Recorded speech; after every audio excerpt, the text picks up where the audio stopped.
Jacob. I'm Yuri. And we're going for a drive.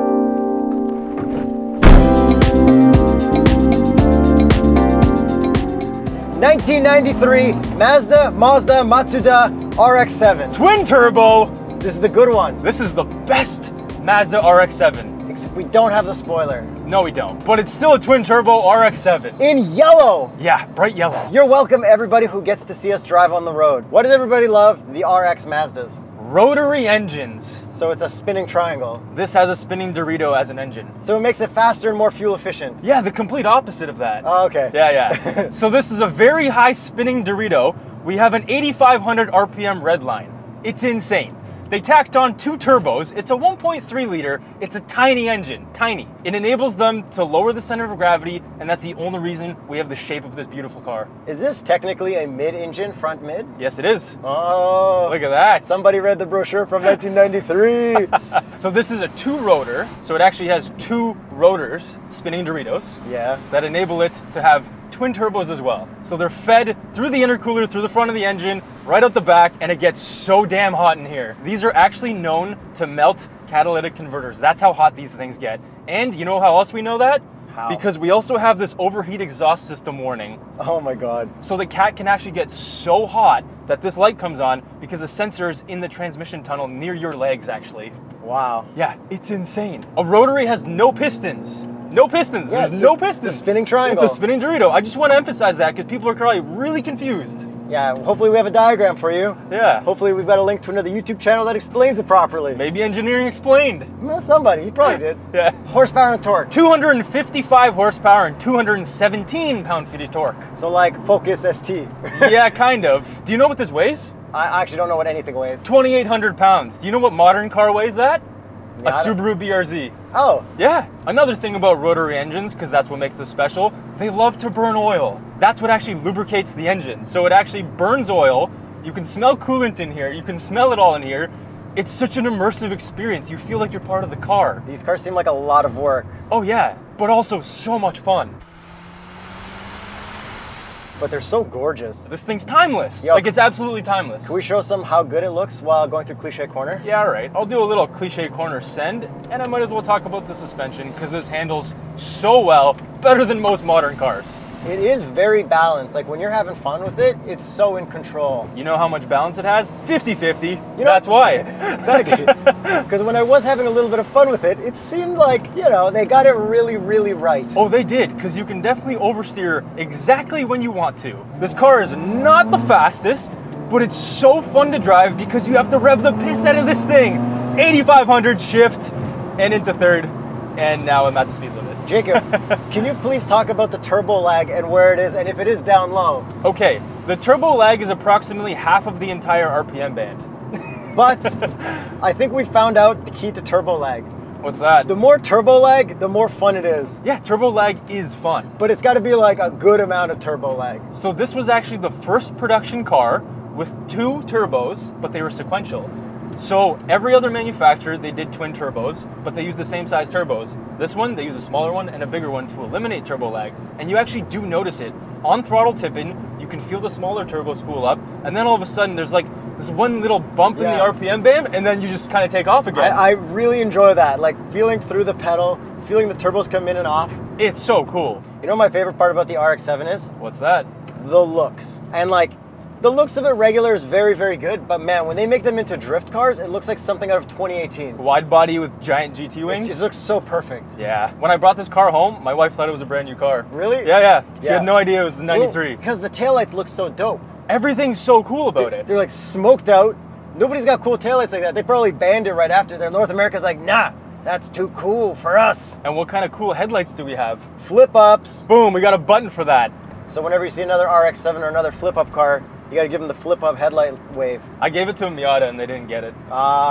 You know why they don't have flip up headlights on cars anymore? Why's that? Pedestrian crash safety. Oh, that kind of sucks. You just tear them right apart. That's why the NSX switched over to those sealed beam headlights. Really? What about the Corvette? Yeah, they switched too, bro. That's like got the C6, C5. C5 into C6. Yuri?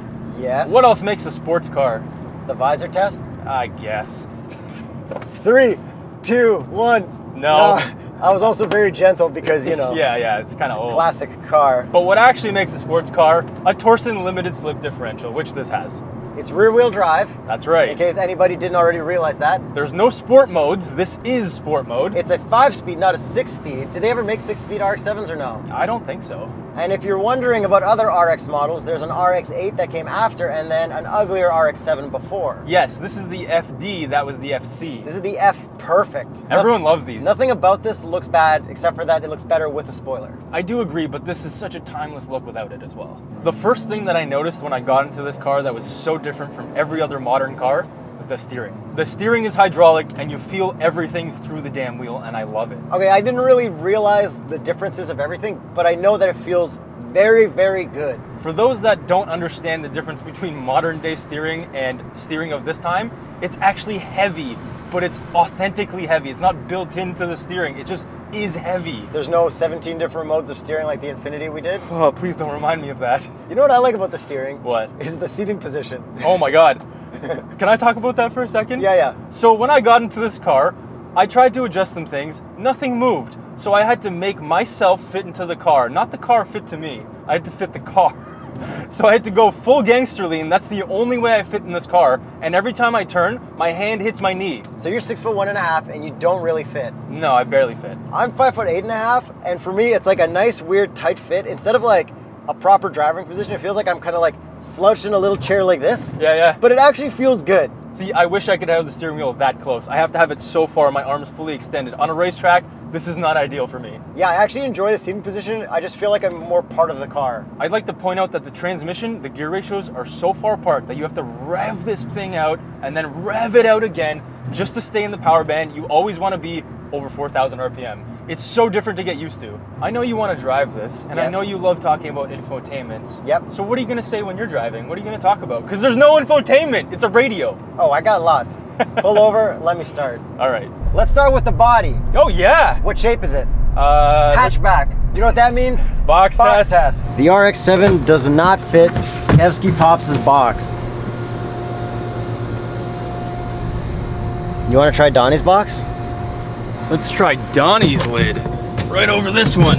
If you want your name on a box, check out Patreon.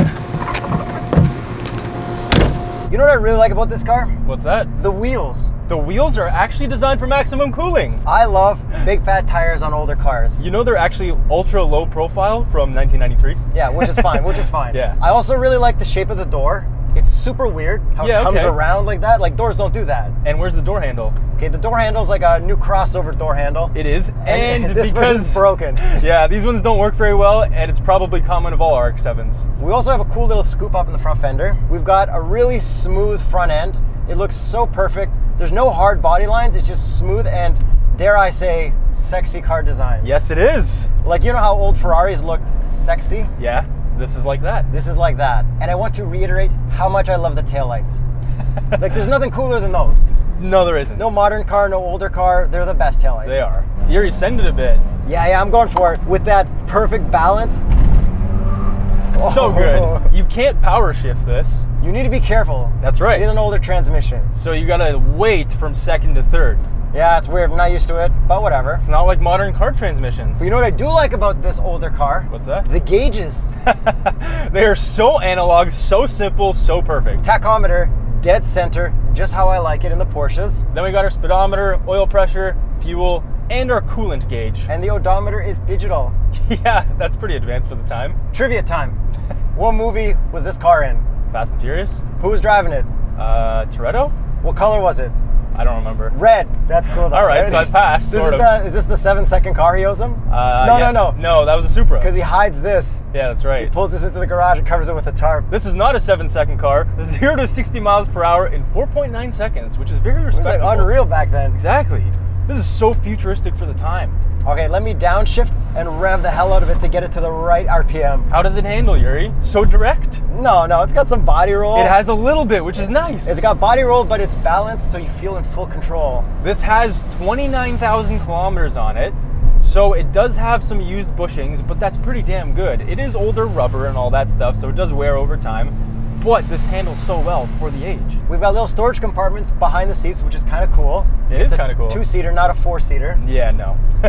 And my favorite part of the interior. Oh, the cockpit? No. Roll your window up or down. Oh, it's like a video game. So the auto windows are different on the left than they are on the right. The right is attached to the grab handle / door handle. And speaking of door handles, we don't have regular door handles on the inside either. It's like this weird flip up lock and then a pull back to open the door. Yeah, it's super weird.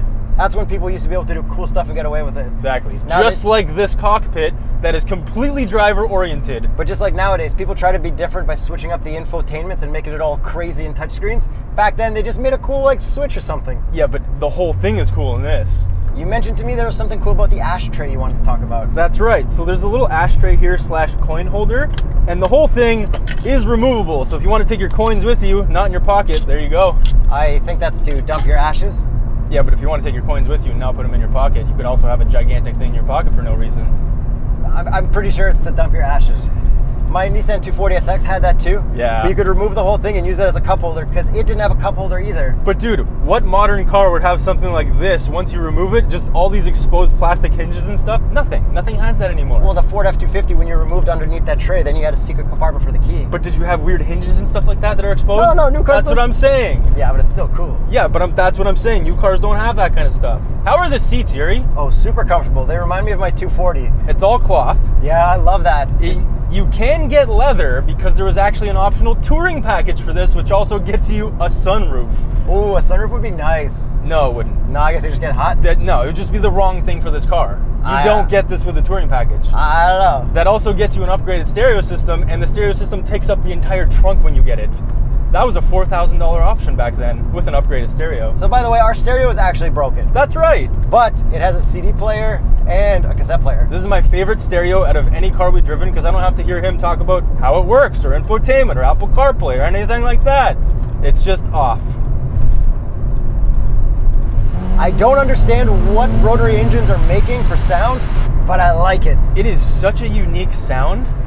It's like this weird thing that sounds like a spinning Dorito, but not really. It just sounds like noise. It sounds like metal whistling. Yeah, that's a good way to put it. It kind of does. You actually get the whole experience of it because you get some of the turbo spool, which sounds like a really loud whistle, and then that classic rotary sound out the back. Now, speaking of rotaries again, these are not known to be the most reliable cars in the world. So if you do pick one up, just be careful. You will have to spend some money on maintenance. Be careful and make sure you're a mechanic. Yeah, or just have a full bank account with the exact same money that you just spent on the car to buy it. Okay, let's talk about the prices then. What did this cost back in the day? This cost $42,000 Canadian brand new. And what's the inflation to that? $67,000 in current 2018 dollars. Canadian. Which is a lot of money. And what do these go for nowadays? If you can find a clean one, like I'm talking stock like this one, it's probably anywhere between $30,000 to $50,000. Left-hand drive, twin turbo. So if it's right-hand drive twin turbo, it's worth less here. Oh, really? Yeah. People don't want right-hand drive twin turbo? No, why would you? Because it's way more difficult to insure. It's way more difficult to drive. But JDM, bro. Yeah. So if you are shopping for one of these, buy one. This is the only time to get these before it hits the super depreciation curve, which we're pretty much at the bottom of. Yeah, I want to see more of these on the road. If you're one of our loyal viewers and you have one of these, modified, not modified, working on it, send us pictures to our Facebook. I want to see what it looks like. Let us know, because this is already a classic. It's a 25-year-old car. It is a classic. So did you guys enjoy this used car review? Because we kind of want to do more, but you got to get us views. So don't forget to subscribe, hit the notification bell, and patreon.com/TheStraightPipes, plus the sponsor thing as well. And share this with your friends. Your used car friends, your new car friends, your every friend? Straight pipe friends. That's right. And we got t-shirts in the merch store. Merch. And it's hot. It's really hot. This does have AC though. It does have AC, and happy 4th of July to all of our American buddies. That's right. Even though you're gonna watch this way later than today. On Labor Day, probably. I'm Yuri. I'm Jacob. And we're going for a drive.